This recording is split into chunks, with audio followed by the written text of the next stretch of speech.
ਫਸਾਦ ਦੀ ਆਸ਼ੀਸ਼ਿਤ ਪਵਿੱਤਰ ਸਭਾ ਆਈ ਹੈ। ਅਸੀਂ ਫਸਾਦ ਦੇ ਇਸ ਕੀਮਤੀ ਦਿਨ ਦੇ ਆਉਣ ਦੀ ਬੇਸਬਰੀ ਨਾਲ ਉਡੀਕ ਕੀਤੀ। ਹੁਣ ਪੂਰੀ ਦੁਨੀਆ ਵਿੱਚ ਅਸੀਂ ਸਾਰੇ ਅੱਜ ਇਕੱਠੇ ਇਸ ਫਸਾਦ ਦੀ ਵਿਧੀ ਨੂੰ ਮਨਾਉਣ ਦੇ ਲਈ ਇਕਜੁੱਟ ਹੋਏ ਹਾਂ। ਫਸਾਦ ਇਸ ਕੀਮਤੀ ਅਤੇ ਆਸ਼ੀਸ਼ਿਤ ਦਿਨ ਤੇ ਮੈਂ ਪ੍ਰਾਰਥਨਾ ਕਰਦਾ ਹਾਂ ਕਿ ਸਿਓਨ ਦੇ ਸਾਰੇ ਭਰਾ ਭੈਣ ਸੰਦੀਪਕ ਜੀਵਨ ਦੀ ਆਸ਼ੀਸ਼ ਪ੍ਰਾਪਤ ਕਰਨ ਅਤੇ ਪਾਪਾਂ ਦੀ ਮਾਫੀ ਪ੍ਰਾਪਤ ਕਰਨ, ਤਾਂ ਜੋ ਇਸ ਦੇ ਦੁਆਰਾ ਉਹਨਾਂ ਨੂੰ ਸਵਰਗੀ ਸੰਤਾਨਾਂ ਦੇ ਰੂਪ ਵਿੱਚ ਸਵੀਕਾਰ ਕੀਤਾ ਜਾ ਸਕੇ ਅਤੇ ਸਵਰਗ ਦੇ ਰਾਜ ਵਿੱਚ ਪ੍ਰਵੇਸ਼ ਕਰਨ ਦੇ ਲਈ ਉਹਨਾਂ ਤੇ ਮੋਹਰ ਲਗਾਈ ਜਾ ਸਕੇ। ਅੱਜ ਅਸੀਂ ਫਸਾ ਅਤੇ ਪਰਮੇਸ਼ਵਰ ਦੀ ਆਸ਼ੀਸ਼ ਉਪਦੇਸ਼ ਸਿਰਲੇਖ ਨਾਲ ਫਸਾ ਵਿੱਚ ਸ਼ਾਮਿਲ ਬਾਈਬਲ ਦੀਆਂ ਸਿੱਖਿਆਵਾਂ ਦਾ ਅਧਿਐਨ ਕਰਨ ਦੇ ਲਈ ਕੁਝ ਸਮਾਂ ਲਵਾਂਗੇ। ਬਾਈਬਲ ਸਾਨੂੰ ਸਿਖਾਉਂਦੀ ਹੈ ਕਿ ਕਿਸ ਤਰ੍ਹਾਂ ਦਾ ਸਮਾਂ ਆਵੇਗਾ ਜਦੋਂ ਇਹ ਨਿਰਧਾਰਿਤ ਕਰਨ ਦੇ ਲਈ ਸਾਰੀ ਮਨੁੱਖ ਜਾਤੀ ਇੱਕ ਅੰਤਮ ਜਾਂਚ ਤੋਂ ਲੰਘੇਗੀ ਕਿ ਉਹਨਾਂ ਨੇ ਤੋਬਾ ਕੀਤੀ ਹੈ ਜਾਂ ਨਹੀਂ, ਅਤੇ ਪਰਮੇਸ਼ਵਰ ਤੇ ਆਪਣੇ ਵਿਸ਼ਵਾਸ ਨੂੰ ਸਹੀ ਢੰਗ ਨਾਲ ਰੱਖਿਆ ਹੈ ਜਾਂ ਨਹੀਂ। ਬਾਈਬਲ ਇਸ ਸਮੇਂ ਨੂੰ ਨਿਆਂ ਦਾ ਸਮਾਂ ਕਹਿੰਦੀ ਹੈ। ਉਹ ਸਮਾਂ ਪੱਕੀ ਤਰ੍ਹਾਂ ਨਾਲ ਆਵੇਗਾ ਜਦੋਂ ਹਰੇਕ ਵਿਅਕਤੀ ਨੂੰ ਇੱਕ ਨਿਰਧਾਰਿਤ ਕਰਨ ਦੇ ਲਈ ਜਾਂਚਿਆ ਜਾਵੇਗਾ ਕਿ ਉਹਨਾਂ ਨੇ ਤੋਬਾ ਕੀਤੀ ਹੈ ਜਾਂ ਨਹੀਂ, ਅਤੇ ਸਵਰਗ ਦੇ ਰਾਜ ਦੇ ਯੋਗ ਸਹੀ ਵਿਸ਼ਵਾਸ ਰੱਖਿਆ ਹੈ ਜਾਂ ਨਹੀਂ। ਫਸਾਦ ਜਿਸ ਨੂੰ ਅੱਜ ਅਸੀਂ ਮਨਾ ਰਹੇ ਹਾਂ ਉਹ ਸੱਚ ਹੈ ਜਿਸ ਵਿੱਚ ਉਹਨਾਂ ਲੋਕਾਂ ਦੇ ਲਈ ਪਰਮੇਸ਼ਵਰ ਦਾ ਸਭ ਤੋਂ ਜ਼ਰੂਰੀ ਵਾਅਦਾ ਸ਼ਾਮਿਲ ਹੈ ਜੋ ਇਸ ਨਿਆਂ ਦੇ ਦਿਨ ਨਾਲ ਮਿਲਣਗੇ। ਆਓ ਅਸੀਂ ਬਾਈਬਲ ਵਿੱਚ ਇਸ ਮਹੱਤਵਪੂਰਨ ਸਿੱਖਿਆ ਦੀ ਪੁਸ਼ਟੀ ਕਰਨ ਦੇ ਲਈ ਕੁਝ ਸਮਾਂ ਲਈਏ। ਆਓ ਅਸੀਂ ਪ੍ਰਕਾਸ਼ ਦੀ ਪੋਥੀ ਦੀ ਪੁਸਤਕ ਅਧਿਆਇ 14 ਵਚਨ 7 ਤੇ ਇੱਕ ਨਜ਼ਰ ਪਾਈਏ। ਪ੍ਰਕਾਸ਼ ਦੀ ਪੋਥੀ ਅਧਿਆਇ 14 ਵਚਨ 7 ਵਿੱਚ ਲਿਖਿਆ ਹੈ, ਅਤੇ ਉਹਨੇ ਵੱਡੀ ਆਵਾਜ਼ ਨਾਲ ਆਖਿਆ, ਭਈ ਪਰਮੇਸ਼ਵਰ ਤੋਂ ਡਰੋ ਅਤੇ ਉਹਦੀ ਵਡਿਆਈ ਕਰੋ, ਇਸ ਲਈ ਜੋ ਉਹਦੇ ਨਿਆਂ ਦਾ ਸਮੇਂ ਆ ਪੁੱਜਾ ਹੈ। ਪਰਮੇਸ਼ਵਰ ਨੇ ਸਾਰੀ ਮਨੁੱਖ ਜਾਤੀ ਦੇ ਲਈ ਇੱਕ ਦਿਨ ਨਿਯੁਕਤ ਕੀਤਾ ਹੈ ਜਿਸ ਨੂੰ ਨਿਆਂ ਦਾ ਦਿਨ ਕਿਹਾ ਜਾਂਦਾ ਹੈ।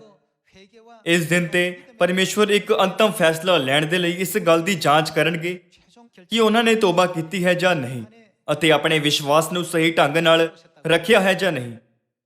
ਜਦੋਂ ਨਿਆਂ ਹੁੰਦਾ ਹੈ ਤਦ ਅਨੇਕ ਪ੍ਰਕਾਰ ਦੇ ਲੋਕ ਹੋਣਗੇ, ਲੋਕ ਜੋ ਉਸ ਦਿਨ ਦਾ ਖੁਸ਼ੀ ਨਾਲ ਸਵਾਗਤ ਕਰਨਗੇ, ਲੋਕ ਜੋ ਉਸ ਦਿਨ ਦਾ ਸਾਹਮਣਾ ਡਰ ਅਤੇ ਕੰਬਦੇ ਹੋਏ ਕਰਨਗੇ, ਅਤੇ ਇਸ ਤਰ੍ਹਾਂ ਦੇ ਲੋਕ ਵੀ ਹੋਣਗੇ ਜੋ ਇਸ ਦਿਨ ਤੋਂ ਬਚਣਾ ਚਾਹੁੰਦੇ ਹਨ।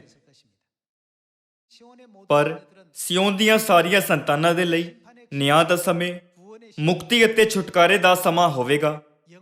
ਇਹ ਉਹ ਸਮਾਂ ਹੈ ਜਦੋਂ ਆਖਰਕਾਰ ਸੰਦੀਪਕ ਸਵਰਗ ਦਾ ਰਾਜ ਖੁੱਲੇਗਾ। ਪਰਮੇਸ਼ਵਰ ਨੇ ਸਾਨੂੰ ਸਿਖਾਇਆ ਕਿ ਸਾਨੂੰ ਇਸ ਦਿਨ ਨੂੰ ਹਮੇਸ਼ਾ ਧਿਆਨ ਵਿੱਚ ਰੱਖਣਾ ਚਾਹੀਦਾ ਹੈ ਅਤੇ ਇਸ ਦੀ ਤਿਆਰੀ ਕਰਨੀ ਚਾਹੀਦੀ ਹੈ ਕਿਉਂਕਿ ਇਹ ਦਿਨ ਪੱਕਾ ਆਵੇਗਾ। ਜੇਕਰ ਅਸੀਂ ਹਰ ਰੋਜ਼ ਆਪਣੇ ਜੀਵਨ ਨੂੰ ਇਸ ਤਰ੍ਹਾਂ ਨਾਲ ਜਿਉਂਦੇ ਹਾਂ ਤਦ ਕਿ ਸਾਡਾ ਜੀਵਨ ਪਰਮੇਸ਼ਵਰ ਦੀਆਂ ਅੱਖਾਂ ਵਿੱਚ ਹੋਰ ਜ਼ਿਆਦਾ ਸੋਹਣਾ, ਦਿਆਲੂ, ਪਵਿੱਤਰ ਅਤੇ ਧਰਮੀ ਨਹੀਂ ਹੋਵੇਗਾ, ਫਿਰ ਕਿਸ ਨੂੰ ਨਿਆਂ ਸੁਣਾਇਆ ਜਾਵੇਗਾ ਅਤੇ ਸਜ਼ਾ ਦਿੱਤੀ ਜਾਵੇਗੀ, ਅਤੇ ਉਸ ਦਿਨ ਦੇ ਆਉਣ ਤੇ ਪਰਮੇਸ਼ਵਰ ਦੁਆਰਾ ਕਿਸ ਨੂੰ ਬਚਾਇਆ ਜਾਵੇਗਾ। ਆਓ ਅਸੀਂ ਦੂਸਰਾ ਥੈਸਲੂਨੀਕਿਆਂ ਦਾ ਅਧਿਆਇ 1 ਦੇਖੀਏ। ਦੂਸਰਾ ਥੈਸਲੂਨੀਕਿਆਂ ਅਧਿਆਇ 1 ਵਚਨ 7 ਵਿੱਚ ਲਿਖਿਆ ਹੈ, ਅਤੇ ਤੁਹਾਨੂੰ ਜਿਹੜੇ ਦੁੱਖ ਪਾਉਂਦੇ ਹੋ ਸਾਡੇ ਨਾਲ ਸੁੱਖ ਦੇਵੇ। ਉਸ ਸਮੇਂ ਜਦ ਪ੍ਰਭੂ ਯਿਸੂ ਆਪਣੇ ਬਲਵੰਤ ਦੂਤਾਂ ਸਣੇ ਭੜਕਦੀ ਅੱਗ ਵਿੱਚੋਂ ਆਕਾਸ਼ੋਂ ਪ੍ਰਗਟ ਹੋਵੇਗਾ, ਅਤੇ ਜਿਹੜੇ ਪਰਮੇਸ਼ਵਰ ਨੂੰ ਨਹੀਂ ਜਾਣਦੇ, ਪਹਿਲਾਂ ਜੋ ਸਜ਼ਾ ਪਾਉਣਗੇ ਇਹ ਉਹ ਲੋਕ ਹੋਣਗੇ ਜੋ ਪਰਮੇਸ਼ਵਰ ਨੂੰ ਨਹੀਂ ਪਛਾਣਦੇ। ਅਤੇ ਕਿਸ ਨੂੰ ਸਜ਼ਾ ਦਿੱਤੀ ਜਾਵੇਗੀ? ਸਾਡੇ ਪ੍ਰਭੂ ਯਿਸੂ ਦੀ ਇੰਜੀਲ ਨੂੰ ਨਹੀਂ ਮੰਨਦੇ, ਉਹਨਾਂ ਨੂੰ ਬਦਲਾ ਦੇਵੇਗਾ। ਉਹਨਾਂ ਨੂੰ ਬਦਲਾ ਦੇਵੇਗਾ ਦਾ ਅਰਥ ਹੈ ਉਹਨਾਂ ਦਾ ਨਿਆਂ ਕੀਤਾ ਜਾਵੇਗਾ।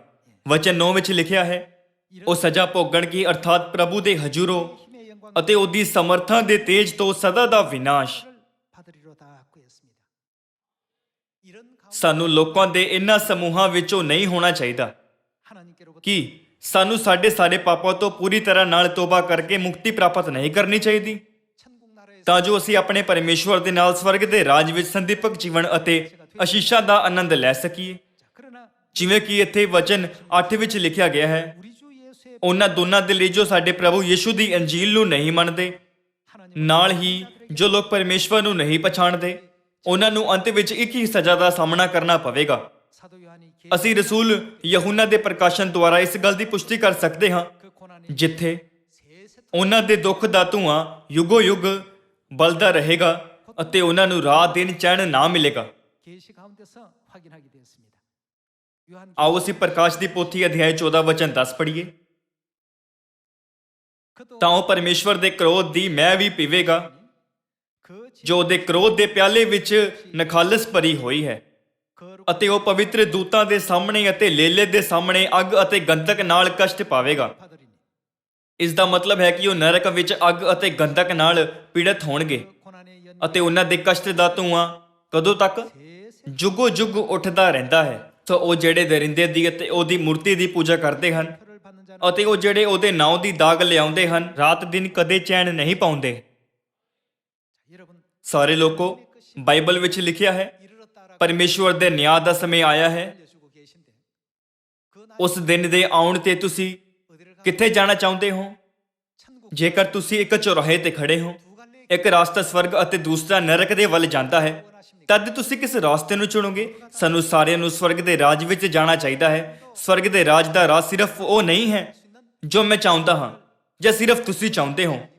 ਇਹ ਉਹ ਹੈ ਜਿਸ ਨੂੰ ਪਰਮੇਸ਼ਵਰ ਇੱਕ ਵੀ ਵਿਅਕਤੀ ਨੂੰ ਛੱਡੇ ਬਿਨਾਂ ਸਾਰਿਆਂ ਦੇ ਲਈ ਉਤਸੁਕਤਾ ਨਾਲ ਚਾਹੁੰਦੇ ਹਨ ਅਤੇ ਇੱਛਾ ਕਰਦੇ ਹਨ। ਪਰਮੇਸ਼ਵਰ ਨੇ ਇਸ ਰਾਹ ਨੂੰ ਬਣਾਇਆ ਅਤੇ ਸਾਡੀ ਅਗਵਾਈ ਕਰਦੇ ਹਨ, ਤਾਂ ਜੋ ਸਵਰਗ ਦੇ ਰਾਜ ਵਿੱਚ ਪ੍ਰਵੇਸ਼ ਕਰਨ ਦੇ ਲਈ ਸਾਨੂੰ ਬਚਾਇਆ ਜਾ ਸਕੇ ਅਤੇ ਅਸੀਂ ਧਰਤੀ ਤੇ ਰਹਿਣ ਦੇ ਦੌਰਾਨ ਸਾਡੇ ਪਾਪਾਂ ਦੀ ਮਾਫੀ ਪ੍ਰਾਪਤ ਕਰ ਸਕੀਏ। ਅਸਲ ਵਿੱਚ ਅੱਜ ਅਸੀਂ ਜੋ ਫਸਾਹ ਮਨਾ ਰਹੇ ਹਾਂ, ਉਹ ਇਸ ਤਰ੍ਹਾਂ ਦਾ ਰਾਹ ਹੈ ਜਿਸ ਤੇ ਪਰਮੇਸ਼ਵਰ ਸਾਡੀ ਅਗਵਾਈ ਕਰਦੇ ਹਨ। ਕੂਚ ਅਧਿਆਇ 12 ਵਿੱਚ ਆਓ ਅਸੀਂ ਜਾਣੀਏ ਕਿ ਮੁਕਤੀ ਦਾ ਰਾਹ ਕੀ ਹੈ ਜਿਸ ਨੂੰ ਪਰਮੇਸ਼ਵਰ ਨੇ ਸਾਡੇ ਲਈ ਖੋਲ੍ਹਿਆ ਹੈ। ਇਜ਼ਰਾਈਲੀਆਂ ਨੇ ਮਿਸਰ ਵਿੱਚ 400 ਤੋਂ ਜ਼ਿਆਦਾ ਸਾਲਾਂ ਦੇ ਲਈ ਗੁਲਾਮੀ ਵਿੱਚ ਜ਼ਿਆਦਾ ਦਰਦ ਭਰਿਆ ਜੀਵਨ ਬਿਤਾਇਆ, ਪਰ ਇਸ ਹਾਲਾਤ ਤੋਂ ਉਹਨਾਂ ਨੂੰ ਬਚਾਉਣ ਦਾ ਕੋਈ ਰਸਤਾ ਨਹੀਂ ਸੀ। ਫਿਰ ਵੀ ਪਰਮੇਸ਼ਵਰ ਨੇ ਫਸਾਦ ਦੁਆਰਾ ਮਿਸਰ ਦੇ ਰਾਜਾ ਫਿਰੌਨ ਨੂੰ ਆਪਣੀ ਮਹਾਨ ਸ਼ਕਤੀ ਦਿਖਾਈ। ਪਰਮੇਸ਼ਵਰ ਦੇ ਇਸ ਤਰ੍ਹਾਂ ਦੇ ਅਦਭੁਤ ਕੰਮ ਨੂੰ ਦੇਖ ਕੇ ਫਿਰੌਨ ਨੇ ਘੋਸ਼ਣਾ ਕੀਤੀ ਕਿ ਉਹ ਹੁਣ ਇਜ਼ਰਾਈਲੀਆਂ ਨੂੰ ਹੋਰ ਜ਼ਿਆਦਾ ਕੈਦ ਵਿੱਚ ਨਹੀਂ ਰੱਖ ਸਕਦਾ ਅਤੇ ਉਹਨਾਂ ਨੂੰ ਗੁਲਾਮੀ ਤੋਂ ਮੁਕਤ ਕਰ ਦਿੱਤਾ। ਇਸ ਦੀ ਤਿਆਰੀ ਵਿੱਚ ਪਰਮੇਸ਼ਵਰ ਨੇ ਇਜ਼ਰਾਈਲੀਆਂ ਨੂੰ ਫਸਾ ਮਨਾਉਣ ਦੇ ਲਈ ਕਿਹਾ। ਪਰਮੇਸ਼ਵਰ ਨੇ ਉਹਨਾਂ ਨੂੰ ਚੇਤਾਵਨੀ ਦਿੱਤੀ ਕਿ ਉਹਨਾਂ ਸਾਰਿਆਂ ਦੇ ਘਰਾਨੇ ਜਿਨ੍ਹਾਂ ਦੇ ਦਰਵਾਜ਼ੇ ਦੇ ਦੋਹੀ ਬਾਈਂ ਅਤੇ ਸਿਰੂ ਤੇ ਫਸਾਦ ਦੇ ਲੇਲੇ ਦਾ ਲਹੂ ਨਹੀਂ ਹੈ, ਨਸ਼ਟ ਹੋ ਜਾਣਗੇ। ਪਰਮੇਸ਼ਵਰ ਨੇ ਉਹਨਾਂ ਨੂੰ ਪਹਿਲਾਂ ਤੋਂ ਹੀ ਚੇਤਾਵਨੀ ਦਿੱਤੀ, ਕਿਉਂਕਿ ਪਰਮੇਸ਼ਵਰ ਨੇ ਨਬੀ ਮੂਸਾ ਦੁਆਰਾ ਇਹ ਚੇਤਾਵਨੀ ਦਿੱਤੀ ਸੀ। ਤਦ ਇਜ਼ਰਾਈਲੀਆਂ ਨੇ ਪਰਮੇਸ਼ਵਰ ਦੇ ਵਚਨਾਂ ਨੂੰ ਸਵੀਕਾਰ ਕੀਤਾ ਅਤੇ ਫਸਾਹ ਨੂੰ ਪਵਿੱਤਰ ਮਨਾਇਆ। ਹਾਲਾਂਕਿ ਕਿਸੇ ਵੀ ਮਿਸਰੀ ਨੇ ਫਸਾਹ ਨਹੀਂ ਮਨਾਇਆ। ਇਸ ਲਈ ਬਾਈਬਲ ਵਿੱਚ ਲਿਖਿਆ ਹੈ ਕਿ ਮਿਸਰ ਵਿੱਚ ਇਸ ਤਰ੍ਹਾਂ ਦਾ ਇੱਕ ਵੀ ਘਰ ਨਹੀਂ ਸੀ ਜਿੱਥੇ ਕੋਈ ਮਰਿਆ ਨਾ ਹੋਵੇ। ਅੱਜ ਆਓ ਅਸੀਂ ਕੂਚ ਅਧਿਆਇ 12 ਵਿੱਚ ਜਾ ਕੇ ਫਸਾ ਮਨਾਉਣ ਵਾਲੇ ਘਰਾਣਿਆਂ ਦੇ ਲਈ ਪਰਮੇਸ਼ਵਰ ਦੀ ਮੁਕਤੀ ਦੇ ਕੰਮ ਨੂੰ ਦੇਖੀਏ ਜੋ ਉਹਨਾਂ ਨੇ ਫਸਾਦ ਦੀ ਸ਼ਕਤੀ ਦੁਆਰਾ ਕੀਤਾ। ਆਓ ਅਸੀਂ ਕੂਚ ਅਧਿਆਇ 12 ਵਚਨ 11 ਵਿੱਚ ਪਰਮੇਸ਼ਵਰ ਦੇ ਵਚਨ ਨੂੰ ਦੇਖੀਏ। ਅਤੇ ਤੁਸਾਂ ਉਸ ਨੂੰ ਇਹੋ ਖਾਣਾ ਆਪਣੇ ਲੱਕ ਬੰਨ੍ਹ ਕੇ ਅਤੇ ਆਪਣੀ ਜੁੱਤੀ ਪੈਰੀ ਪਾ ਕੇ ਅਤੇ ਆਪਣੀ ਲਾਠੀ ਆਪਣੇ ਹੱਥ ਵਿੱਚ ਲੈ ਕੇ ਉਸ ਨੂੰ ਛੇਤੀ ਛੇਤੀ ਖਾਣਾ, ਕਿਉਂਕਿ ਇਹ ਯਹੋਵਾ ਦਾ ਫਸਾਹ ਹੈ।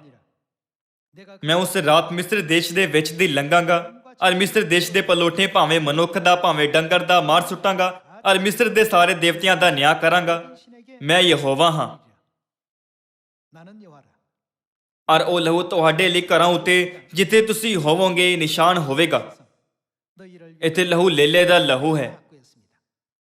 ਪਰਮੇਸ਼ਵਰ ਨੇ ਇਹਨਾਂ ਨੂੰ ਉਹਨਾਂ ਦੇ ਦੋਹੀਂ ਬਾਹੀਂ ਅਤੇ ਸਿਰੂ ਤੇ ਲੇਲੇ ਦਾ ਲਹੂ ਲਗਾਉਣ ਦਾ ਆਦੇਸ਼ ਦਿੱਤਾ। ਜਦ ਮੈਂ ਲਹੂ ਨੂੰ ਵੇਖਾਂਗਾ ਕੀ ਕਰਾਂਗਾ? ਮੈਂ ਤੁਹਾਡੇ ਉੱਤੋਂ ਦੀ ਲੰਘ ਜਾਵਾਂਗਾ ਔਰ ਤੁਹਾਡੇ ਉੱਤੇ ਕੋਈ ਬਵਾ ਜਦ ਮੈਂ ਮਿਸਰ ਦੇਸ਼ ਨੂੰ ਮਾਰਾਂਗਾ ਨਾ ਪਵੇਗੀ ਜਿਹੜੀ ਤੁਹਾਡਾ ਨਾਸ਼ ਕਰੇ। ਔਰ ਇਹ ਦਿਨ ਤੁਹਾਡੇ ਲਈ ਇੱਕ ਯਾਦਗਾਰ ਹੋਵੇਗਾ ਔਰ ਤੁਸੀਂ ਇਹ ਦਿਨ ਯਹੋਵਾ ਲਈ ਪਰਵ ਕਰਕੇ ਮਨਾਇਓ ਅਤੇ ਆਪਣੀਆਂ ਪੀੜ੍ਹੀਆਂ ਵਿੱਚ ਇਸ ਨੂੰ ਸੰਦੀਪਕ ਵਿਧੀ ਦਾ ਪਰਵ ਮਨਾਇਓ। ਪਰਮੇਸ਼ਵਰ ਮਿਸਰ ਦੇਸ਼ ਤੇ ਨਿਆਂ ਲਿਆਉਣ ਵਾਲੇ ਸੀ। ਉਹਨਾਂ ਦਿਨਾਂ ਵਿੱਚ ਮਿਸਰ ਦੁਨੀਆ ਦਾ ਸਭ ਤੋਂ ਅਮੀਰ ਅਤੇ ਸ਼ਕਤੀਸ਼ਾਲੀ ਦੇਸ਼ ਸੀ। ਜਦੋਂ ਪਰਮੇਸ਼ਵਰ ਮਿਸਰ ਦੇਸ਼ ਤੇ ਨਿਆਂ ਲਿਆਉਣ ਵਾਲੇ ਸੀ, ਤਦ ਉਹਨਾਂ ਨੇ ਆਪਣੇ ਲੋਕਾਂ ਨੂੰ ਉਸ ਨਿਆਂ ਤੋਂ ਬਚਣ ਦੇ ਲਈ ਇੱਕ ਨਿਸ਼ਾਨ ਵੀ ਦਿੱਤਾ। ਪਰਮੇਸ਼ਵਰ ਨੇ ਉਹਨਾਂ ਲੋਕਾਂ ਦੇ ਘਰਾਂ ਨੂੰ ਅਲੱਗ ਕੀਤਾ ਜਿਨ੍ਹਾਂ ਤੇ ਫਸਾਦ ਦੇ ਲੇਲੇ ਦਾ ਲਹੂ ਸੀ ਅਤੇ ਜਿਨ੍ਹਾਂ ਤੇ ਨਹੀਂ ਸੀ। ਉਹਨਾਂ ਸਾਰੇ ਘਰਾਂ ਦਾ ਜਿਨ੍ਹਾਂ ਤੇ ਫਸਾਦ ਦੇ ਲੇਲੇ ਦਾ ਲਹੂ ਨਹੀਂ ਸੀ ਨਿਆਂ ਕੀਤਾ ਗਿਆ ਅਤੇ ਉਹਨਾਂ ਨੇ ਇੱਕ ਘਾਤਕ ਵਿਪਤਾ ਦਾ ਸਾਹਮਣਾ ਕੀਤਾ। 3500 ਸਾਲ ਪਹਿਲਾਂ ਹੋਏ ਮੂਸਾ ਦੇ ਕੰਮ ਵਿੱਚੋਂ ਪਰਮੇਸ਼ਵਰ ਨੇ ਸਾਨੂੰ ਜਾਣਨ ਦਿੱਤਾ ਕਿ ਇਸ ਦਿਨ ਨੂੰ ਪਰਮੇਸ਼ਵਰ ਦੇ ਲਈ ਸਦਾ ਦੀ ਵਿਧੀ ਜਾਣ ਕੇ ਪਰਵ ਮੰਨਿਆ ਜਾਣਾ ਚਾਹੀਦਾ ਹੈ। 영원토록 대대 지킬 규례라고 이렇게 알려주고 계십니다. ਅੱਜ ਸਾਨੂੰ ਕੂਚ ਅਧਿਆਇ 12 ਵਿੱਚ ਫਸਾਦ ਦੇ ਪਿੱਛੇ ਦੇ ਅਰਥ ਨੂੰ ਸਹੀ ਢੰਗ ਨਾਲ ਸਮਝਣ ਦੀ ਜ਼ਰੂਰਤ ਹੈ 더 올바르게 또 받아 ਤਾਂ ਜੋ ਅਸੀਂ ਪਰਮੇਸ਼ਵਰ ਦੀ ਸੱਚੀ ਇੱਛਾ ਨੂੰ ਪੂਰੀ ਤਰ੍ਹਾਂ ਸਮਝ ਸਕੀਏ। 헤아려 볼 수 있어야 되겠습니다. 자, 그렇다면 ਕੂਚ ਦੇ ਸਮੇਂ ਵਿੱਚ ਜਿਨ੍ਹਾਂ ਘਰਾਂ ਤੇ ਫਸਾਦ ਦੇ ਲੇਲੇ ਦਾ ਲਹੂ ਸੀ ਉਹ ਪਰਮੇਸ਼ਵਰ ਦੁਆਰਾ ਬਚਾਏ ਗਏ ਸੀ ਅਤੇ ਜਿਨ੍ਹਾਂ ਦੇ ਘਰਾਂ ਤੇ ਉਹ ਨਹੀਂ ਸੀ ਉਹਨਾਂ ਦਾ ਨਿਆਂ ਕੀਤਾ ਗਿਆ। 받는 ਅਸੀਂ ਕੂਚ ਅਧਿਆਇ 12 ਵਚਨ 13 ਵਿੱਚ ਇਸ ਦ੍ਰਿਸ਼ ਨੂੰ ਦੇਖ ਸਕਦੇ ਹਾਂ। 이어지고 있습니다. 예, 성경에는 ਬਾਈਬਲ ਵਿੱਚ ਇੱਕ ਬੁਨਿਆਦੀ ਸਿੱਖਿਆ ਹੈ। 구약은 ਪੁਰਾਣਾ ਨਿਯਮ ਇੱਕ ਭਵਿੱਖਬਾਣੀ ਅਤੇ ਪਰਛਾਵਾ ਹੈ 그림자 ਜਦ ਕਿ ਨਵਾਂ ਨਿਯਮ ਉਹਨਾਂ ਭਵਿੱਖਬਾਣੀਆਂ ਦੀ ਪੂਰਤੀ ਹੈ। 완성시기는 ਬਾਈਬਲ ਇਸ ਤਰ੍ਹਾਂ ਨਾਲ ਬਣਾਈ ਗਈ ਹੈ। 볼 수 있겠습니다. 그럼 구약 ਪੁਰਾਣੇ ਨਿਯਮ ਦੀਆਂ ਭਵਿੱਖਬਾਣੀਆਂ ਨਵੇਂ ਨਿਯਮ ਵਿੱਚ ਕਿਵੇਂ ਪੂਰੀਆਂ ਹੋਣ ਜਾ ਰਹੀਆਂ ਹਨ 것인지에 대해서 ਇਸ ਦੀ ਜਾਂਚ ਕਰਦੇ ਹੋਏ ਅਸੀਂ ਸਮਝ ਸਕਦੇ ਹਾਂ 심판이 이르렀다라고 알려 ਕਿ ਸਾਡਾ ਨਿਆਂ ਕੀਤਾ ਜਾਵੇਗਾ ਅਤੇ ਸਵਰਗਦੂਤ ਦੀ ਆਵਾਜ਼ ਸੁਣਨਗੇ ਪਰਮੇਸ਼ਵਰ ਦਾ ਨਿਆਂ ਆ ਗਿਆ ਹੈ ਜਾਂ ਅਸੀਂ ਪਰਮੇਸ਼ਵਰ ਦੀ ਕਿਰਪਾ ਨਾਲ ਬਚ ਜਾਵਾਂਗੇ। ਕੂਚ ਅਧਿਆਇ 12 ਵਿੱਚ ਅਸੀਂ ਇਸ ਗੱਲ ਦੀ ਪੁਸ਼ਟੀ ਕਰ ਸਕਦੇ ਹਾਂ ਕਿ ਜਿਸ ਰਾਤ ਪਰਮੇਸ਼ਵਰ ਨੇ ਮਿਸਰ ਦਾ ਨਿਆਂ ਕੀਤਾ ਸੀ ਉਹ ਘਰ ਜਿਨ੍ਹਾਂ ਨੇ ਫਸਾ ਮਨਾਇਆ ਸੀ ਬਚਾਏ ਗਏ ਅਤੇ ਜਿਨ੍ਹਾਂ ਘਰਾਂ ਨੇ ਫਸਾ ਨਹੀਂ ਮਨਾਇਆ ਸੀ ਉਹਨਾਂ ਦਾ ਨਿਆਂ ਕੀਤਾ ਗਿਆ ਸੀ। ਲੇਲੇ ਦੇ ਲਹੂ ਦੇ ਨਾਲ ਘਰ ਸੀ 있는 집과 없는 집 ਅਤੇ ਲਹੂ ਦੇ ਬਿਨਾਂ ਘਰ ਸੀ। 양은 그럼 누구를 ਫਿਰ ਲੇਲਾ ਕਿਸ ਨੂੰ ਦਰਸਾਉਂਦਾ ਹੈ? ਆਓ ਅਸੀਂ ਯਹੂਨਾ ਦੀ ਪੁਸਤਕ ਅਧਿਆਇ 1 ਵਚਨ 29 ਵਿੱਚ ਪਰਮੇਸ਼ਵਰ ਦੇ ਵਚਨ ਨੂੰ ਦੇਖੀਏ। ਦੂਜੇ ਦਿਨ ਯਿਸੂ ਨੂੰ ਆਪਣੀ ਵੱਲ ਆਉਂਦਾ ਵੇਖ ਕੇ ਉਸ ਨੂੰ ਆਖਿਆ ਵੇਖੋ ਪਰਮੇਸ਼ਵਰ ਦਾ ਲੇਲਾ ਜਿਹੜਾ ਜਗਤ ਦਾ ਪਾਪ ਚੁੱਕ ਲੈ ਜਾਂਦਾ ਹੈ। 하나님의 어린 양이로다 구했습니다. 자, 구약에 ਪੁਰਾਣੇ ਨਿਯਮ ਵਿੱਚ ਉਹਨਾਂ ਨੇ ਸਰੀਰਕ ਰੂਪ ਵਿੱਚ ਲੇਲਿਆਂ ਨੂੰ ਬਲੀ ਕਰਕੇ ਆਪਣੇ ਘਰਾਂ ਦੇ ਦਰਵਾਜ਼ਿਆਂ ਤੇ ਦੋਹੀ ਬਾਹੀਂ ਅਤੇ ਸਿਰੂ ਤੇ ਲੇਲੇ ਦੇ ਲਹੂ ਲਗਾ ਕੇ ਫਸਾ ਮਨਾਇਆ ਸੀ। 그 내용 가운데는 예수님은 ਪਰ ਨਵੇਂ ਨੇਮ ਵਿੱਚ ਯਿਸੂ ਨੂੰ ਫਸਾਦ ਦਾ ਲੇਲਾ ਕਿਹਾ ਗਿਆ ਹੈ। 고린도전서 ਆਓ ਅਸੀਂ ਪਹਿਲਾ ਕੁਰਿੰਥੀਓ ਅਧਿਆਇ 5 ਵਚਨ 7 ਦੇਖੀਏ। 5장 7절 ਅਧਿਆਇ 5 ਵਚਨ 7 ਪੁਰਾਣੇ ਖਮੀਰ ਨੂੰ ਕੱਢ ਸੁੱਟੋ ਭਈ ਜਿਵੇਂ ਤੁਸੀਂ ਪਤੀਰੇ ਹੋਏ ਹੋ ਤਿਵੇਂ ਤੁਸੀਂ ਸਜਰੀ ਧੌਣ ਬਣੋ ਕਿਉਂ ਜੋ ਤੁਹਾਡਾ ਫਸਾਦ ਦਾ ਲੇਲਾ ਅਰਥਾਤ ਕੌਣ ਹੈ? ਮਸੀਹ ਬਲੀਦਾਨ ਹੋਇਆ। 되셨느니라. 예수 그리스도는 ਬਾਈਬਲ ਦੇ ਅਨੁਸਾਰ ਯਿਸੂ ਮਸੀਹ ਫਸਾਦ ਦੇ ਮੇਮਨੇ ਦੀ ਅਸਲੀਅਤ ਹੈ। 이름으로 우리 ਸੋ ਆਓ ਅਸੀਂ ਤਿਉਹਾਰ ਮਨਾਈਏ। ਪਰਮੇਸ਼ਵਰ ਨੇ ਮਿਸਰ ਵਿੱਚ ਕਿਸ ਕਾਰਨ ਨਾਲ ਇਜ਼ਰਾਈਲੀਆਂ ਨੂੰ ਲੇਲੇ ਦੇ ਲਹੂ ਨੂੰ ਉਹਨਾਂ ਦੇ ਘਰਾਂ ਦੇ ਦਰਵਾਜ਼ਿਆਂ ਦੇ ਦੋਹੀ ਬਾਹੀਂ ਅਤੇ ਸਿਰੂ ਤੇ ਲਗਾਉਣ ਨੂੰ ਕਿਹਾ ਕਿਉਂਕਿ ਪਰਮੇਸ਼ਵਰ ਆਪਣੀ ਡੂੰਗੀ ਲੁਕੀ ਹੋਈ ਇੱਛਾ ਦਿਖਾਉਣਾ ਚਾਹੁੰਦੇ ਸੀ। 있는 가정을 ਇਹ ਸਾਨੂੰ ਦਿਖਾਉਣ ਦੇ ਲਈ ਸੀ ਕਿ ਉਹਨਾਂ ਦੇ ਘਰਾਂ ਨੂੰ ਬਚਾਇਆ ਜਾਵੇਗਾ ਜਿਨ੍ਹਾਂ ਵਿੱਚ ਯਿਸੂ ਮਸੀਹ ਦਾ ਕੀਮਤੀ ਲਹੂ ਹੈ ਪਰ ਜਿਸ ਵਿੱਚ ਲਹੂ ਨਹੀਂ ਹੈ ਉਹਨਾਂ ਘਰਾਂ ਦਾ ਨਿਆਂ ਕੀਤਾ ਜਾਵੇਗਾ। ਫਿਰ ਸਾਡੇ ਕੋਲ ਯਿਸੂ ਮਸੀਹ ਦਾ ਕੀਮਤੀ ਲਹੂ ਮਤਲਬ ਫਸਾਦ ਦੇ ਲੇਲੇ ਦਾ ਲਹੂ ਸਾਡੇ ਅੰਦਰ ਕਿਵੇਂ ਹੋ ਸਕਦਾ ਹੈ? 안에 모실 수 있을까? 모실 ਪਰਮੇਸ਼ਵਰ ਨੇ ਵਾਅਦਾ ਕੀਤਾ ਕਿ ਫਸਾ ਨਾਮ ਦੇ ਪਰਵ ਦੁਆਰਾ ਇਹ ਹੋ ਸਕਦਾ ਹੈ। 절기를 통해서 약속하셨고 6월절 ਪਰਮੇਸ਼ਵਰ ਨੇ ਸਾਨੂੰ ਜਾਣਨ ਦਿੱਤਾ ਕਿ ਉਹ ਸਾਰੇ ਜੋ ਫਸਾ ਮਨਾਉਂਦੇ ਹਨ ਯਿਸੂ ਮਸੀਹ ਦੇ ਕੀਮਤੀ ਲਹੂ ਨੂੰ ਪਾਉਣ ਦੇ ਲਈ ਯੋਗ ਹਨ 수 있는 자격 있는 ਅਤੇ ਬਚਾਏ ਜਾ ਸਕਦੇ ਹਨ। 자, 우리 그 ਆਓ ਅਸੀਂ ਮਤੀ ਅਧਿਆਇ 26 ਵਿੱਚ ਇਸ ਦੀ ਪੁਸ਼ਟੀ ਕਰੀਏ। 확인해 보도록 합시다. 마태 ਮਤੀ ਅਧਿਆਇ 26 ਵਚਨ 17 ਵਿੱਚ ਲਿਖਿਆ ਹੈ ਪਤੀੜੀ ਰੋਟੀ ਦੇ ਤਿਉਹਾਰ ਦੇ ਪਹਿਲੇ ਦਿਨ ਚੇਲਿਆਂ ਨੇ ਯਿਸੂ ਕੋਲ ਆਣ ਕੇ ਆਖਿਆ ਤੂੰ ਕਿੱਥੇ ਚਾਹੁੰਦਾ ਹੈ 6월절 ਜੋ ਅਸੀਂ ਤੇਰੇ ਖਾਣ ਲਈ ਫਸਾ ਤਿਆਰ ਕਰੀਏ? 어디서 예배하기를 원하시나이까? 가로되 ਉਹਨੇ ਕਿਹਾ 성안 ਸ਼ਹਿਰ ਵਿੱਚ ਫਲਾਣੇ ਕੋਲ ਜਾ ਕੇ ਉਹਨੂੰ ਕਹੋ ਭਾਈ ਗੁਰੂ। 여기서 선생님은 ਇੱਥੇ ਗੁਰੂ ਦਾ ਮਤਲਬ ਯਿਸੂ ਹੈ। 예수님 ਆਖਦਾ ਹੈ 내 때가 ਮੇਰਾ ਵੇਲਾ ਨੇੜੇ ਆ ਗਿਆ ਮੈਂ ਆਪਣੇ ਚੇਲਿਆਂ ਨਾਲ ਤੇਰੇ ਘਰ ਫਸਾ ਦਾ ਤਿਉਹਾਰ ਕਰਾਂਗਾ। 서 지키겠다 하시 ਚੇਲਿਆਂ ਨੇ ਜਿਸ ਤਰ੍ਹਾਂ ਯਿਸੂ ਨੇ ਉਹਨਾਂ ਨੂੰ ਹੁਕਮ ਦਿੱਤਾ ਸੀ ਉਸ ਤਰ੍ਹਾਂ ਕੀਤਾ ਅਤੇ ਫਸਾ ਤਿਆਰ ਕੀਤਾ। 예배하였더라고 했습니다. 6월절 ਅਸੀਂ ਯਿਸੂ ਮਸੀਹ ਫਸਾ ਦੇ ਲੇਲੇ ਦਾ ਕੀਮਤੀ ਲਹੂ ਕਿਵੇਂ ਪਾ ਸਕਦੇ ਹਾਂ? 출애굽 당시 ਕੋਚ ਦੇ ਸਮੇਂ ਵਿੱਚ ਘਰਾਂ ਦੇ ਦਰਵਾਜ਼ੇ ਦੇ ਦੋਹੀ ਬਾਹੀਂ ਅਤੇ ਸਿਰੂ ਤੇ ਫਸਾ ਦੇ ਲੇਲੇ ਦਾ ਲਹੂ ਲਗਾ ਕੇ 판의 대상이 아닌 ਜਿਨ੍ਹਾਂ ਨੂੰ ਬਚਾਇਆ ਜਾਣਾ ਸੀ ਉਹਨਾਂ ਨੂੰ ਉਹਨਾਂ ਤੋਂ ਅਲੱਗ ਕੀਤਾ ਜਿਨ੍ਹਾਂ ਦਾ ਨਿਆਂ ਕੀਤਾ ਜਾਣਾ ਸੀ। ਉਸੇ ਤਰ੍ਹਾਂ ਬਾਈਬਲ ਸਾਨੂੰ ਸਿਖਾਉਂਦੀ ਹੈ ਕਿ ਪਰਮੇਸ਼ਵਰ ਦੇ ਨਿਆਂ ਦੇ ਦਿਨ ਤੇ ਜੋ ਲੋਕ ਫਸਾ ਮਨਾਉਂਦੇ ਹਨ ਉਹ ਬਚਾਏ ਜਾਣਗੇ 심판의 ਅਤੇ ਜੋ ਲੋਕ ਇਸ ਨੂੰ ਮਨਾਉਣ ਵਿੱਚ ਨਾਕਾਮ ਹੁੰਦੇ ਹਨ ਉਹਨਾਂ ਦਾ ਨਿਆਂ ਕੀਤਾ ਜਾਵੇਗਾ। 예수님 ਆਓ ਅਸੀਂ ਵਚਨ 26 ਤੇ ਜਾਈਏ ਅਤੇ ਦੇਖੀਏ ਕਿ ਕਿਉਂ ਯਿਸੂ ਨੇ ਫਸਾ ਮਨਾਇਆ। 저희가 ਜਦੋਂ ਖਾ ਰਹੇ ਸਨ ਤਾਂ ਯੀਸ਼ੂ ਨੇ ਰੋਟੀ ਲਈ ਅਤੇ ਬਰਕਤ ਦੇ ਕੇ ਤੋੜੀ ਅਰ ਚੇਲਿਆਂ ਨੂੰ ਦੇ ਕੇ ਆਖਿਆ, 떼어 제자들을 주시며 가르사대 받아 ਲੋ ਖਾਓ, ਇਹ ਮੇਰਾ ਸਰੀਰ ਹੈ। 몸이니라고 하시면서 ਇਹ ਕਹਿੰਦੇ ਹੋਏ ਯੀਸ਼ੂ ਨੇ ਉਹਨਾਂ ਨੂੰ ਫਸਾਦ ਦੀ ਰੋਟੀ ਦਿੱਤੀ। 27절에 ਵਚਨ 27।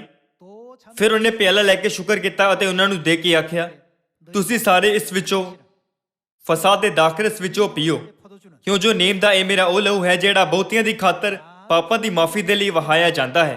뭐라고요? 나의 피 ਮੇਰਾ ਉਹ ਲਹੂ ਦਾ ਅਰਥ ਹੈ ਯੀਸ਼ੂ ਮਸੀਹ ਦਾ ਲਹੂ, ਜੋ ਕੂਚ ਦੇ ਸਮੇਂ ਤੋਂ ਫਸਾਦ ਦੇ ਲੇਲੇ ਦੀ ਅਸਲੀਅਤ ਹੈ। 피가 되겠습니다. 나의 ਇਹ ਕਹਿੰਦੇ ਹੋਏ ਇਹ ਨੇਮ ਦਾ ਮੇਰਾ ਉਹ ਲਹੂ ਹੈ, ਯੀਸ਼ੂ ਨੇ ਫਸਾਦ ਦਾ ਦਾਖਰਸ ਦਿੱਤਾ।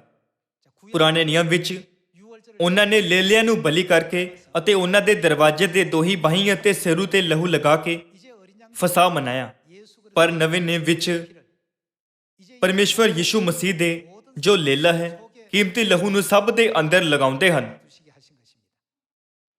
그래서 ਪੁਰਾਣੇ ਨਿਯਮ ਦੇ ਸਮੇਂ ਵਿੱਚ ਮੁਕਤੀ ਹਰੇਕ ਘਰਾਣੇ ਨੂੰ ਦਿੱਤੀ ਗਈ ਸੀ, ਪਰ ਨਵੇਂ ਨਿਯਮ ਵਿੱਚ ਹਰੇਕ ਵਿਅਕਤੀ ਨੂੰ ਮੁਕਤੀ ਦਿੱਤੀ ਜਾਂਦੀ ਹੈ। 확인해 볼 수 있겠습니다. 예, 그래서 ਇਸ ਲਈ ਵਚਨ 28 ਵਿੱਚ ਅਸੀਂ ਦੇਖ ਸਕਦੇ ਹਾਂ ਕਿ ਯੀਸ਼ੂ ਨੇ ਆਪਣੇ ਚੇਲਿਆਂ ਨੂੰ ਪੀਣ ਦੇ ਲਈ ਫਸਾਦ ਦੇ ਦਾਖਰਸ ਦਿੰਦੇ ਹੋਏ ਕਿਹਾ, 나의 ਇਹ ਫਸਾਦ ਦਾ ਦਾਖਰਸ ਨੇਮ ਦਾ ਮੇਰਾ ਉਹ ਲਹੂ ਹੈ ਜੋ ਬਹੁਤੀਆਂ ਦੀ ਖਾਤਰ ਪਾਪਾਂ ਦੀ ਮਾਫੀ ਲਈ ਵਹਾਇਆ ਜਾਂਦਾ ਹੈ। 하게끔 허락을 하셨던 것이죠.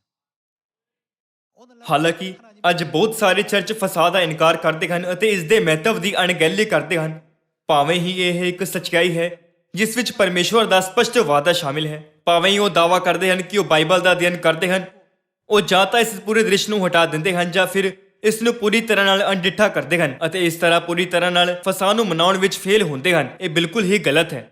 ਯੀਸ਼ੂ ਨੇ ਆਪਣੇ ਚੇਲਿਆਂ ਨੂੰ ਫਸਾਦ ਦੀ ਤਿਆਰੀ ਕਰਨ ਦੇ ਲਈ ਕਿਹਾ ਅਤੇ ਉਸ ਨੂੰ ਮਨਾਉਣ ਦੇ ਲਈ ਇੱਕ ਨਮੂਨਾ ਦਿਖਾਇਆ। ਪਤਰਸ ਅਤੇ ਯਹੂਨਾ ਯੀਸ਼ੂ ਦੇ ਚੇਲਿਆਂ ਨੇ ਇਸ ਨੂੰ ਪਵਿੱਤਰ ਮਨਾਇਆ, ਕਿਉਂਕਿ ਜੇਕਰ ਫਸਾਦ ਦੇ ਲੇਲੇ ਦਾ ਲਹੂ ਸਾਡੇ ਵਿੱਚ ਨਾ ਹੋਵੇ ਤਦ ਅਸੀਂ ਉਹਨਾਂ ਲੋਕਾਂ ਦੇ ਰੂਪ ਵਿੱਚ ਅਲੱਗ ਕੀਤੇ ਜਾਵਾਂਗੇ ਜਿਨ੍ਹਾਂ ਦਾ ਨਿਆਂ ਹੋਵੇਗਾ, ਨਾ ਕਿ ਉਹਨਾਂ ਲੋਕਾਂ ਦੇ ਰੂਪ ਵਿੱਚ ਜਿਨ੍ਹਾਂ ਨੂੰ ਬਚਾਇਆ ਜਾਵੇਗਾ। ਇਸ ਲਈ ਪਰਮੇਸ਼ਵਰ ਨੇ ਫਸਾਦ ਦੀ ਰੋਟੀ ਦਿੱਤੀ ਅਤੇ ਕਿਹਾ, ਇਹ ਮੇਰਾ ਸਰੀਰ ਹੈ, 이것은 내 몸이다. ਅਤੇ ਫਸਾਦ ਦਾ ਦਾਖਰਸ ਦਿੰਦੇ ਹੋਏ ਕਿਹਾ, ਇਹ ਉਹ ਲਹੂ ਹੈ ਜੋ ਬਹੁਤੀਆਂ ਦੀ ਖਾਤਰ ਪਾਪਾਂ ਦੀ ਮਾਫੀ ਲਈ ਵਹਾਇਆ ਜਾਂਦਾ ਹੈ। 약속이 돼 ਇਸ ਤਰ੍ਹਾਂ ਪਰਮੇਸ਼ਵਰ ਨੇ ਸਾਰੀ ਮਨੁੱਖ ਜਾਤੀ ਨੂੰ ਫਸਾ ਪ੍ਰਦਾਨ ਕੀਤਾ। 자, 이 ਆਓ ਅਸੀਂ ਦੇਖੀਏ ਕਿ ਲੂਕਾ ਦੇ ਅਧਿਆਇ 22 ਵਿੱਚ ਇਸ ਦ੍ਰਿਸ਼ ਬਾਰੇ ਕਿਵੇਂ ਲਿਖਿਆ ਅਤੇ ਇਸ ਮਾਮਲੇ ਦੀ ਪੁਸ਼ਟੀ ਕਰੀਏ। 22장을 한 번 더 열어서 확인해 보도록 합시다. ਲੂਕਾ ਦੀ ਅਧਿਆਇ 22 ਵਚਨ 7 ਵਿੱਚ ਲਿਖਿਆ ਹੈ, ਪਤੀੜੀ ਰੋਟੀ ਦਾ ਦਿਨ ਆਇਆ ਜਿਸ ਵਿੱਚ ਫਸਾਦ ਦੇ ਲਈ ਬਲੀਦਾਨ ਕਰਨਾ ਸੀ, 예수께서 베드로와 요한을 ਅਤੇ ਉਸ ਨੇ ਪਤਰਸ ਅਤੇ ਯਹੂਨਾ ਨੂੰ ਇਹ ਕਹਿ ਕੇ ਘੱਲਿਆ, ਭਈ ਜਾ ਕੇ ਸਾਡੇ ਲਈ ਫਸਾ ਤਿਆਰ ਕਰੋ ਤਾਂ ਅਸੀਂ ਖਾਈਏ। 먹게 하라. ਯੀਸ਼ੂ ਨੇ ਫਸਾਦ ਦੀ ਤਿਆਰੀ ਕਰਨ ਦੇ ਲਈ ਸਾਰਿਆਂ ਚੇਲਿਆਂ ਵਿੱਚੋਂ ਸਭ ਤੋਂ ਉੱਤਮ ਚੇਲੇ ਪਤਰਸ ਅਤੇ ਯਹੂਨਾ ਨੂੰ ਭੇਜਿਆ। 9절의 말씀 ਵਚਨ ਨੂੰ 여자 ਉਹਨਾਂ ਉਸ ਨੂੰ ਆਖਿਆ, ਤੂੰ ਕਿੱਥੇ ਚਾਹੁੰਦਾ ਹੈ ਜੋ ਅਸੀਂ ਤਿਆਰ ਕਰੀਏ? ਉਸ ਨੇ ਉਹਨਾਂ ਨੂੰ ਆਖਿਆ, ਵੇਖੋ ਜਦ ਤੁਸੀਂ ਸ਼ਹਿਰ ਵਿੱਚ ਵੜੋਗੇ ਤਾਂ ਇੱਕ ਮਨੁੱਖ ਪਾਣੀ ਦਾ ਘੜਾ ਚੁੱਕਿਆ ਤੁਹਾਨੂੰ ਮਿਲੇਗਾ। 사람을 만나리니 ਉਹ ਜਿਸ ਘਰ ਵਿੱਚ ਜਾਵੇ ਉਹਦੇ ਮਗਰ ਜਾਇਓ 들어가서 거짓 ਅਤੇ ਘਰ ਦੇ ਮਾਲਕ ਨੂੰ ਕਹਿਓ, 선생님이 ਭਈ ਗੁਰੂ ਜੀ ਤੁਹਾਨੂੰ ਆਖਦਾ ਹੈ, ਉਹ ਉਤਾਰੇ ਦਾ ਥਾਂ ਕਿੱਥੇ ਹੈ ਜਿੱਥੇ ਮੈਂ ਆਪਣੇ ਚੇਲਿਆਂ ਸਣੇ ਫਸਾ ਖਾਵਾਂ। 요 하시더라 하라. 그리하면 ਉਹ ਤੁਹਾਨੂੰ ਇੱਕ ਵੱਡਾ ਚੁਬਾਰਾ ਫਰਸ਼ ਵਿਛਿਆ ਹੋਇਆ ਵਿਖਾਵੇਗਾ, 거기서 ਉੱਥੇ ਤਿਆਰ ਕਰੋ। ਸੋ ਉਹਨਾਂ ਜਾ ਕੇ ਜਿਹੋ ਜਿਹਾ ਉਸਨੇ ਉਹਨਾਂ ਨੂੰ ਦੱਸਿਆ ਸੀ ਤਿਹੋ ਜਿਹਾ ਡਿੱਠਾ ਅਤੇ ਫਸਾ ਤਿਆਰ ਕੀਤਾ। 때가 이르면 ਜਦ ਘੜੀ ਆ ਪਹੁੰਚੀ, ਫਸਾ ਇੱਕ ਨਿਯੁਕਤ ਸਮੇਂ ਤੇ ਮਨਾਇਆ ਜਾਂਦਾ ਹੈ, 또 때가 ਤਾਂ ਉਹ ਖਾਣ ਬੈਠਾ ਅਤੇ ਰਸੂਲ ਉਹਦੇ ਨਾਲ ਬੈਠੇ। 이르면서 사도들과 함께 앉아서 ਉਸਨੇ ਉਹਨਾਂ ਨੂੰ ਕਿਹਾ 내가 ਕਿ ਮੈਂ ਵੱਡੀ ਇੱਛਾ ਨਾਲ ਚਾਹਿਆ, ਜੋ ਕਿਸ ਗੱਲ ਦੀ ਵੱਡੀ ਇੱਛਾ ਸੀ, ਆਪਣੇ ਕਸ਼ਟ ਭੋਗਣ ਤੋਂ ਪਹਿਲਾਂ ਹੀ ਫਸਾ ਤੁਹਾਡੇ ਨਾਲ ਖਾਵਾਂ। ਯੀਸ਼ੂ ਦੀ ਫਸਾ ਮਨਾਉਣ ਦੀ ਵੱਡੀ ਇੱਛਾ ਸੀ। 6월절 ਹੁਣ ਆਓ ਅਸੀਂ ਵਚਨ 하셨다고 하셨 19 ਦੇਖੀਏ ਕਿ ਉਹਨਾਂ ਨੇ ਕਿਵੇਂ ਫਸਾ ਮਨਾਇਆ। 19절에 가서 보도록 합시다. 또 ਤਾਂ ਉਸਨੇ ਰੋਟੀ ਲਈ ਅਤੇ ਸ਼ੁਕਰ ਕਰਕੇ ਤੋੜੀ ਅਤੇ ਇਹ ਕਹਿ ਕੇ ਉਹਨਾਂ ਨੂੰ ਦਿੱਤੀ ਕਿ ਇਹ ਮੇਰਾ ਸਰੀਰ ਹੈ 너희를 위하여 ਜੋ ਤੁਹਾਡੇ ਬਦਲੇ ਦਿੱਤਾ ਜਾਂਦਾ ਹੈ, ਮੇਰੀ ਯਾਦਗਿਰੀ ਲਈ ਇਹੀ ਕਰਿਆ ਕਰੋ। 기념하라 하시고 저녁 먹 ਅਤੇ ਖਾਣ ਦੇ ਪਿੱਛੇ ਇਸੇ ਤਰ੍ਹਾਂ ਉਸਨੇ ਪਿਆਲਾ ਦੇ ਕੇ ਕਿਹਾ ਕਿ ਇਹ ਪਿਆਲਾ ਕੀ ਹੈ? 내 피로 세우는 ਮੇਰੇ ਲਹੂ ਵਿੱਚ ਜੋ ਤੁਹਾਡੇ ਲਈ ਵਹਾਇਆ ਜਾਂਦਾ ਹੈ, ਨਵਾਂ ਨੇਮ ਹੈ। 너희를 위하여 붓는 것이더라 하고 했습니다. 이 6월 ਪਰਮੇਸ਼ਵਰ ਨੇ ਸਾਡੇ ਲਈ ਜੋ ਸਵਰਗ ਦੇ ਪਾਪੀ ਹਨ 우리들을 위해 ਫਸਦ ਦੀ ਸਥਾਪਨਾ ਕੀਤੀ। 오신 것입니다. ਜਦੋਂ 3500 ਸਾਲ ਪਹਿਲਾਂ ਪਰਮੇਸ਼ਵਰ ਨੇ ਮਿਸਰ ਦਾ ਨਿਆਂ ਕੀਤਾ ਸੀ, ਤਦ ਪਰਮੇਸ਼ਵਰ ਨੇ ਉਹਨਾਂ ਸਾਰਿਆਂ ਦੇ ਘਰਾਂ ਨੂੰ ਬਚਾਇਆ ਜਿਨ੍ਹਾਂ ਤੇ ਫਸਾਦ ਦੇ ਲੇਲੇ ਦਾ ਲਹੂ ਸੀ, ਅਤੇ ਉਹਨਾਂ ਸਾਰਿਆਂ ਦੇ ਘਰਾਂ ਨੂੰ ਸਜ਼ਾ ਦਿੱਤੀ 없는 ਜਿਨ੍ਹਾਂ ਤੇ ਫਸਾਦ ਦੇ ਲੇਲੇ ਦਾ ਲਹੂ ਨਹੀਂ ਸੀ। 했던 것입니다. ਜੋ ਫਸਾਦ ਨਹੀਂ ਮਨਾਉਂਦੇ ਉਹ ਪਰਮੇਸ਼ਵਰ ਦੇ ਨਿਆਂ ਦੇ ਸਿੰਘਾਸਨ ਦੇ ਸਾਹਮਣੇ ਇਹ ਕਹਿੰਦੇ ਹੋਏ ਕਿੰਨੀ ਹੀ ਬੇਨਤੀ ਕਰਨ ਦੀ ਕੋਸ਼ਿਸ਼ ਕਿਉਂ ਨਾ ਕਰਨ। 믿었습니다.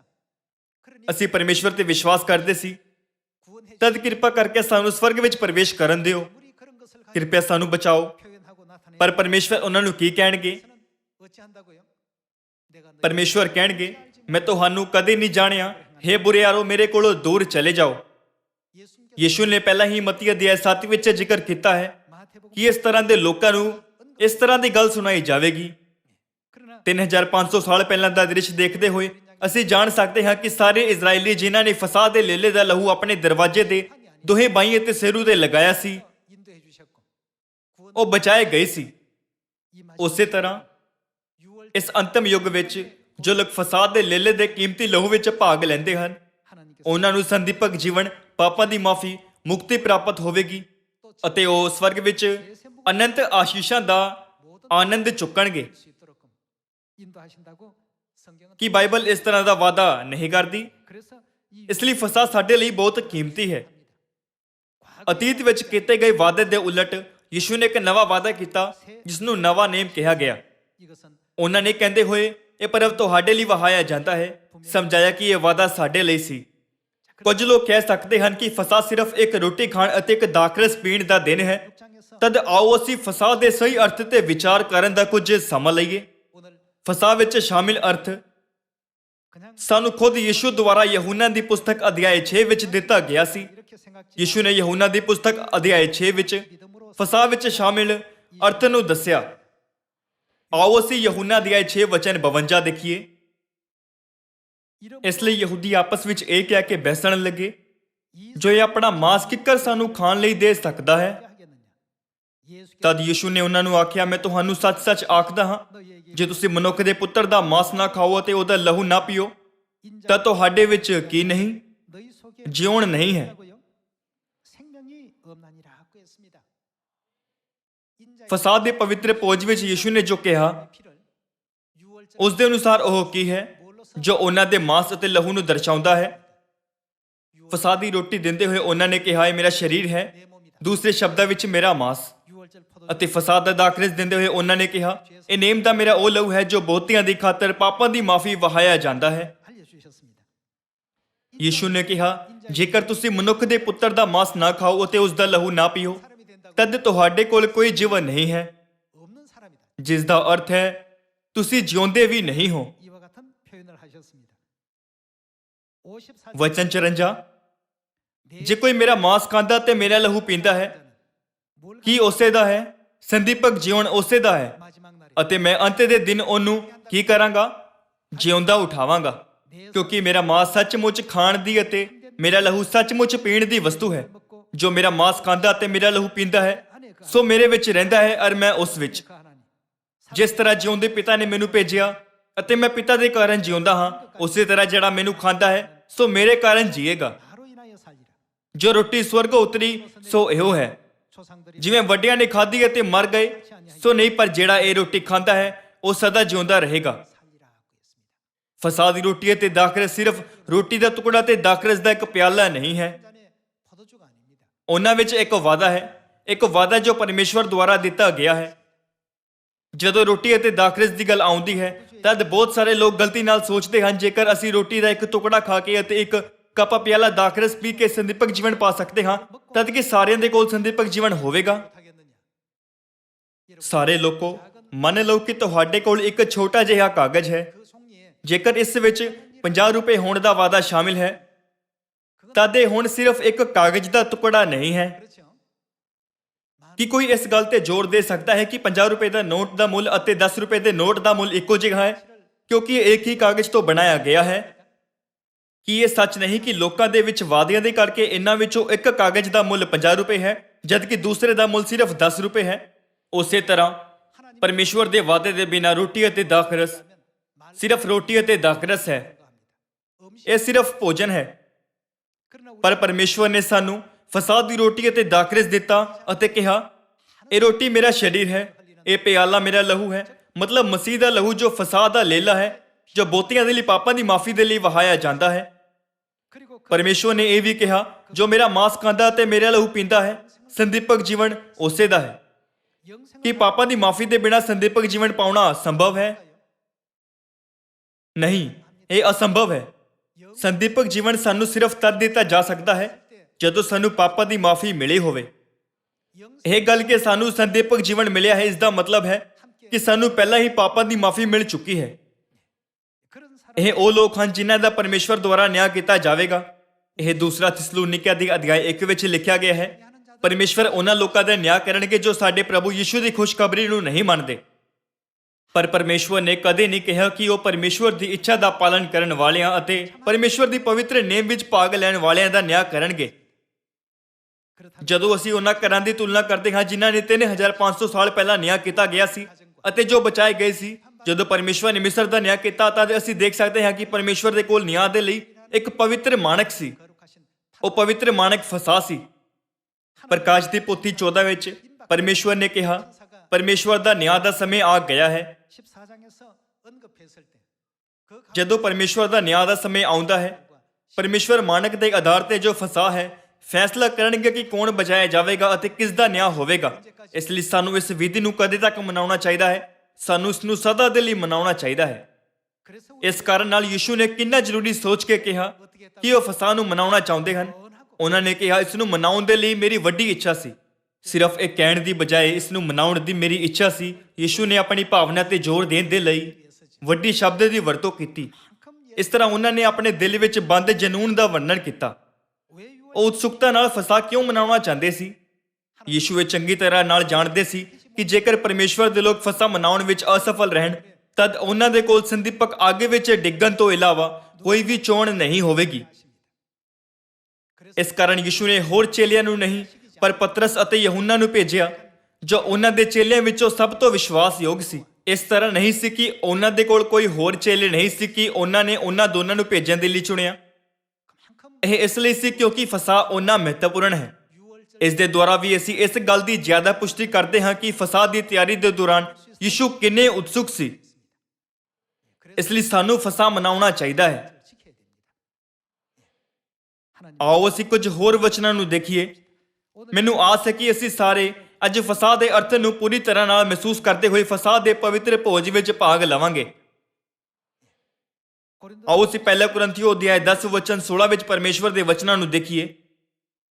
ਉਹ ਬਰਕਤ ਦਾ ਪਿਆਲਾ ਜਿਹਦੇ ਉੱਤੇ ਅਸੀਂ ਬਰਕਤ ਮੰਗਦੇ ਹਾਂ, ਕੀ ਉਹ ਮਸੀਹ ਦੇ ਲਹੂ ਦੀ ਸਾਂਝ ਨਹੀਂ? ਉਹ ਰੋਟੀ ਜਿਹਨੂੰ ਅਸੀਂ ਤੋੜਦੇ ਹਾਂ, ਕੀ ਉਹ ਮਸੀਹ ਦੇ ਸਰੀਰ ਦੀ ਸਾਂਝ ਨਹੀਂ?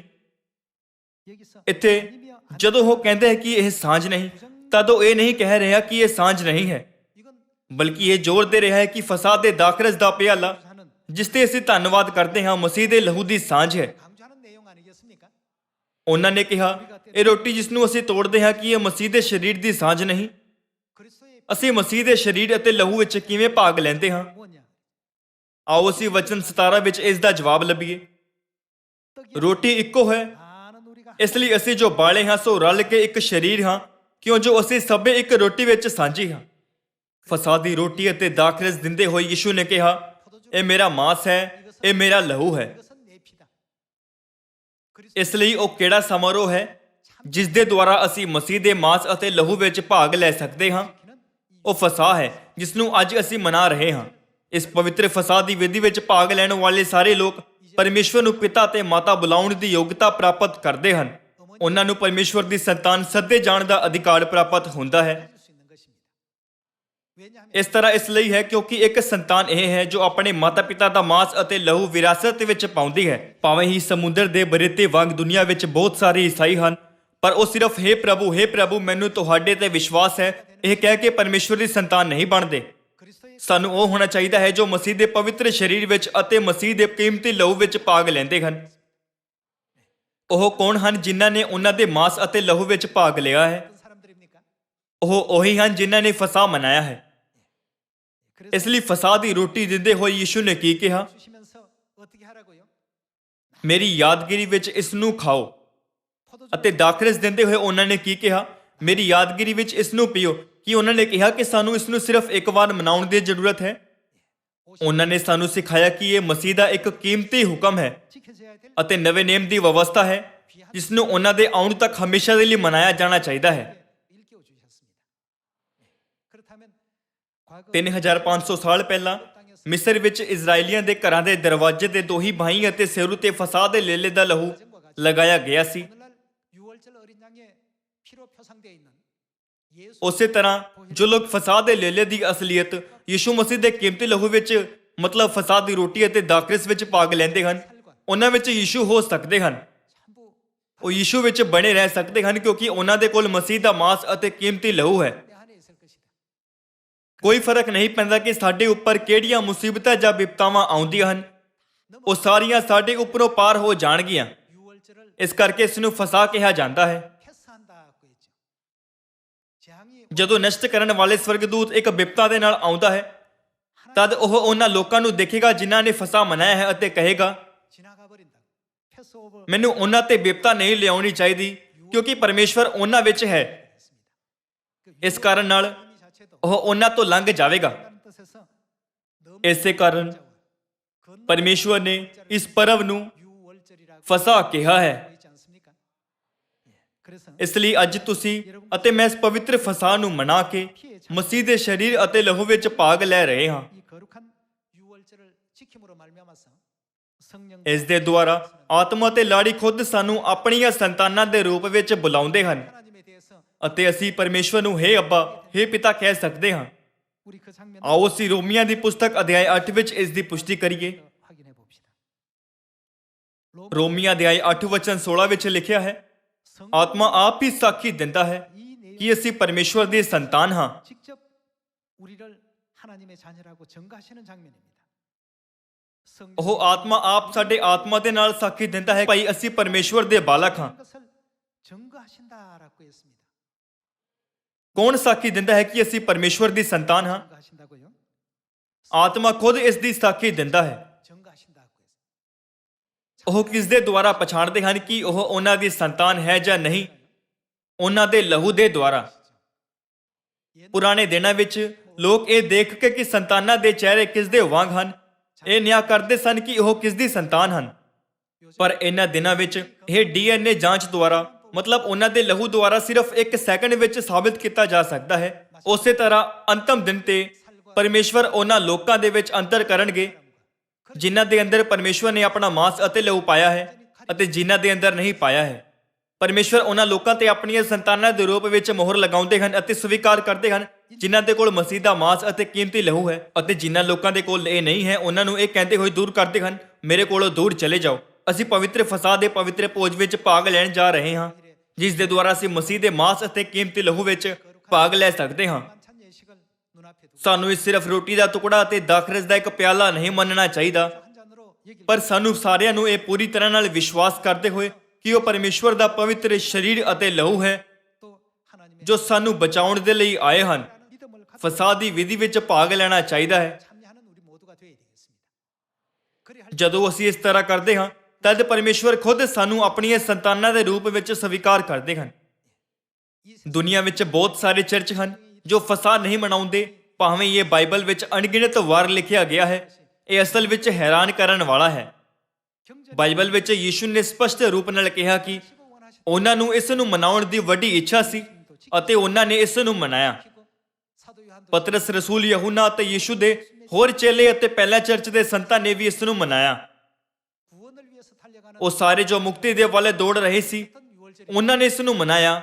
ਹਾਲਾਂਕਿ 그런 ਅੱਜ ਲੋਕ ਇਸ ਨੂੰ ਨਹੀਂ ਮਨਾਉਂਦੇ। 하지 아니하고 ਇਸ ਦੇ ਬਜਾਏ ਉਹ ਇਸ ਦਾ ਇਨਕਾਰ ਕਰਦੇ ਹਨ ਅਤੇ ਫਸਾ ਮਨਾਉਣ ਵਾਲੇ ਚਰਚ ਨੂੰ ਇੱਕ ਪੰਥ ਦੇ ਰੂਪ ਵਿੱਚ ਮੰਨਦੇ ਹਨ। ਇਹ ਪੱਕੀ ਤਰ੍ਹਾਂ ਗਲਤ ਹੈ। 그래서 성 ਇਸ ਲਈ ਉਹਨਾਂ ਲੋਕਾਂ ਦਾ ਕੀ ਹੋਵੇਗਾ ਜੋ ਪਰਮੇਸ਼ਵਰ ਦੇ ਨੇਮ ਦੇ ਲਹੂ ਨੂੰ ਅਪਵਿੱਤਰ ਮੰਨਦੇ ਹਨ? ਬਾਈਬਲ ਕਹਿੰਦੀ ਹੈ ਉਹਨਾਂ ਨੂੰ ਸਜ਼ਾ ਦਿੱਤੀ ਜਾਵੇਗੀ ਅਤੇ ਨਿਆਂ ਕੀਤਾ ਜਾਵੇਗਾ। 이런 ਇਹਨਾਂ ਸਾਰੀਆਂ ਸੱਚੀਆਂ ਸਿੱਖਿਆਵਾਂ ਦੇ ਅਨੁਸਾਰ ਫਸਾ ਵਿੱਚ ਸ਼ਾਮਿਲ ਪਰਮੇਸ਼ਵਰ ਦੀ ਪਵਿੱਤਰ ਸ਼ਕਤੀ ਦੁਆਰਾ ਅਸੀਂ ਹੁਣ ਪਰਮੇਸ਼ਵਰ ਨੂੰ ਪਿਤਾ ਅਤੇ ਮਾਤਾ ਅਤੇ ਇੱਕ ਦੂਸਰੇ ਨੂੰ ਭਰਾ ਅਤੇ ਭੈਣਾਂ ਦੇ ਰੂਪ ਵਿੱਚ ਬੁਲਾ ਸਕਦੇ ਹਾਂ। 칭할 수가 있습니다. 뭘 ਇਹ ਕਿਵੇਂ ਸੰਭਵ ਹੈ? 유월 ਇਹ ਸੰਭਵ ਹੈ ਕਿਉਂਕਿ ਸਾਡੇ ਸਾਰਿਆਂ ਦੇ ਕੋਲ ਫਸਾ ਦੇ ਦੁਆਰਾ ਪਰਮੇਸ਼ਵਰ ਦਾ ਪਵਿੱਤਰ ਲਹੂ ਹੈ। 성령께서도 ਜਦੋਂ ਪਵਿੱਤਰ ਆਤਮਾ ਇਹ ਦੇਖਦਾ ਹੈ ਤਦ ਆਤਮਾ ਕੀ ਕਰਦਾ ਹੈ? ਉਹ ਪਰਮੇਸ਼ਵਰ ਦੀਆਂ ਸੰਤਾਨਾਂ ਨੂੰ ਉਹਨਾਂ ਤੋਂ ਅਲੱਗ ਕਰਦਾ ਹੈ ਜੋ ਉਹਨਾਂ ਦੀ ਸੰਤਾਨ ਨਹੀਂ ਹਨ। ਅੰਤ ਵਿੱਚ ਆਓ ਅਸੀਂ ਮਤੀ ਅਧਿਆਇ 7 ਵਿੱਚ ਇੱਕ ਹੋਰ ਵਚਨ ਦੇਖੀਏ। ਮਤੀ ਅਧਿਆਇ 7 ਵਚਨ 21 나도 ਨਾ ਹਰੇਕ ਜਿਹੜਾ ਮੈਨੂੰ ਪ੍ਰਭੂ ਪ੍ਰਭੂ ਕਹਿੰਦਾ ਹੈ ਕਿੱਥੇ ਵੜੇਗਾ? 어떻게 한다고요? ਸਵਰਗ ਦੇ ਰਾਜ ਵਿੱਚ ਵੜੇਗਾ। 어떤 자가요? ਬਲਕਨ ਉਹੀ ਜੋ 다만 하늘에 ਕੀ ਕਰਦਾ ਹੈ? 내 ਮੇਰੇ ਸਵਰਗੀ ਪਿਤਾ ਦੀ ਮਰਜ਼ੀ ਉੱਤੇ ਚੱਲਦਾ ਹੈ। 들어가리라고 했습니다. 자, 여러분 6월절 지키는 것이 ਸਾਰੇ ਲੋਕੋ ਕੀ ਫਸਾ ਮਨਾਉਣਾ ਪਰਮੇਸ਼ਵਰ ਦੀ ਇੱਛਾ ਹੈ ਜਾਂ ਨਹੀਂ? ਸਿਰਫ ਉਹ ਜੋ ਪਰਮੇਸ਼ਵਰ ਦੀ ਇਸ ਇੱਛਾ ਤੇ ਚੱਲਦੇ ਹਨ ਸਵਰਗ ਦੇ ਰਾਜ ਵਿੱਚ ਪ੍ਰਵੇਸ਼ ਕਰ ਸਕਦੇ ਹਨ। ਇਸ ਵਚਨ ਦੁਆਰਾ ਯੀਸ਼ੂ ਨੇ ਪਹਿਲਾਂ ਹੀ ਦੱਸ ਦਿੱਤਾ ਕਿ ਇਸ ਯੁੱਗ ਵਿੱਚ ਕੀ ਹੋਣ ਵਾਲਾ ਹੈ। 하신 장면이 있습니다. ਆਓ ਅਸੀਂ ਵਚਨ 22 ਦੇਖੀਏ। 그날 ਉਸ ਦਿਨ ਬਾਈਬਲ ਵਿੱਚ ਉਸ ਦਿਨ ਦਾ ਮਤਲਬ ਹੈ ਅੰਤਮ ਦਿਨ। ਅਨੇਕ ਮੈਨੂੰ ਆਖਣਗੇ हे ਪ੍ਰਭੂ ਕੀ ਅਸਾਂ ਤੇਰਾ ਨਾਮ ਲੈ ਕੇ ਅਗਮ ਵਾਕ ਨਹੀਂ ਕੀਤਾ ਅਤੇ ਤੇਰਾ ਨਾਮ ਲੈ ਕੇ ਭੂਤ ਨਹੀਂ ਕੱਢੇ 자 노릇하며 ਅਤੇ ਤੇਰਾ ਨਾਮ ਲੈ ਕੇ ਬਹੁਤੀਆਂ ਕਰਾਮਾਤਾਂ ਨਹੀਂ ਕੀਤੀ। 주의 이름으로 많은 권능을 행치 아니하였나이까 하리니 그때 ਤਦ ਮੈਂ ਉਹਨਾਂ ਨੂੰ ਸਾਫ਼ ਆਖਾਂਗਾ 내가 ਭਈ ਮੈਂ ਤੁਹਾਨੂੰ ਕਦੇ ਵੀ ਨਹੀਂ ਜਾਣਿਆ। हे ਬੁਰਿਆਰੋ ਮੇਰੇ ਕੋਲੋਂ ਚਲੇ ਜਾਓ। 하라 하리라고 했습니다. ਬਹੁਤ ਸਾਰੇ ਲੋਕ ਆਉਣਗੇ ਅਤੇ ਯੀਸ਼ੂ ਨੂੰ ਆਖਣਗੇ हे ਪ੍ਰਭੂ ਕੀ ਅਸੀਂ ਪਾਦਰੀ ਨਹੀਂ ਸੀ 우리가 ਕਿ ਅਸੀਂ ਤੁਹਾਡੇ ਨਾਮ ਵਿੱਚ ਐਲਡਰ ਦੇ ਵਾਂਗ ਕੰਮ ਨਹੀਂ ਕੀਤਾ? 산으로도 하지 않았습니까? ਅਸੀਂ ਤਾਂ ਔਰਤ ਐਲਡਰ ਦੇ ਰੂਪ ਵਿੱਚ ਕੰਮ ਨਹੀਂ ਕੀਤਾ। 그러나 우리 ਹਾਲਾਂਕਿ 하나님께서 ਯੀਸ਼ੂ ਦਾ ਨਿਆਂ ਉਹਨਾਂ ਦੇ ਲਈ ਕੀ ਹੋਵੇਗਾ? ਮੈਂ ਤੁਹਾਨੂੰ ਕਦੀ ਨਹੀਂ ਜਾਣਦਾ। ਮੈਂ ਕਦੀ ਵੀ ਤੁਹਾਡਾ ਪ੍ਰਭੂ ਜਾਂ ਤੁਹਾਡਾ ਪਿਤਾ ਨਹੀਂ ਸੀ। ਮੈਨੂੰ ਇੱਕ ਪੱਕਾ ਸਬੂਤ ਦਿਖਾਓ ਕਿ ਤੁਸੀਂ ਮੇਰੀ ਸੰਤਾਨ ਹੋ। 이렇게 ਕੀ ਕੋਈ ਸਬੂਤ ਹੈ ਜੋ ਉਹ ਦਿਖਾ ਸਕਣਗੇ? 증거가 있을까요? ਯੀਸ਼ੂ ਕਹਿਣਗੇ ਮੈਂ ਕਿਹਾ ਕਿ ਜੋ ਮੇਰਾ ਮਾंस ਖਾਂਦਾ ਅਤੇ ਮੇਰਾ ਲਹੂ ਪੀਂਦਾ ਹੈ ਉਹਨਾਂ ਦੇ ਕੋਲ ਸੰਦੀਪਕ ਜੀਵਨ ਹੈ ਅਤੇ ਜੋ ਇਸ ਤਰ੍ਹਾਂ ਨਹੀਂ ਕਰਦਾ ਉਹਨਾਂ ਦੇ ਕੋਲ ਕੋਈ ਜੀਵਨ ਨਹੀਂ ਹੈ। ਤੁਸੀਂ ਇਸ ਤੇ ਵਿਸ਼ਵਾਸ ਨਹੀਂ ਕੀਤਾ। हे ਬੁਰਿਆਰੋ ਮੇਰੇ ਕੋਲੋਂ ਦੂਰ ਚਲੇ ਜਾਓ।